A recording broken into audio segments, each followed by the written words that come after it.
کرتی ہے فارم 48 جاری کرنے کے لیے اس کو روکا جائے. تو اس پہ ہمیں تینوں حلقوں میں آرڈر مل گیا ہے.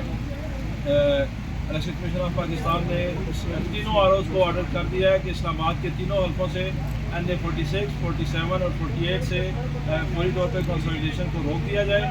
اور میں قوم کو یہ بتانا چاہتا ہوں کہ پورے پاکستان کی طرح اسلام آباد میں بھی ایک تاریخی ڈکیتی ماری گئی ہے عوام کے مینڈیٹ پہ.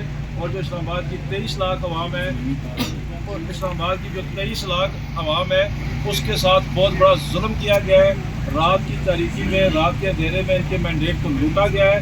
میری لیڈ NA 46 سے 44,000 کے قریب میری لیڈ بنتی ہے جس کو کم کر کے اس کو 37,000 سے مجھے ہرا دیا گیا. اور NA 47 سے شعیب شاہد صاحب کی جو لیڈ بنتی ہے وہ 50+ بنتی ہے تو اس کو کم کر کے اس کو 30-40 ہزار سے ہرا دیا گیا ہے. اور علی بخاری صاحب جو میرے ساتھ کھڑے ہیں NA 48 سے ان کی لیڈ بھی 50,000 آلموسٹ 50,000 بنتی ہے اور ان کو 10,000 سے ہرا دیا گیا. اور یہ پاکستان کی تاریخ میں پہلی بار یہ عجوبہ ہوا ہے کہ فارم 45 ہمارے پاس موجود ہے اور 100% موجود ہے. اور انہی الیکشن کمیشن کے پریزائڈنگ آفیسر کے جاری کردہ فارم 45 ہمارے پاس موجود ہے.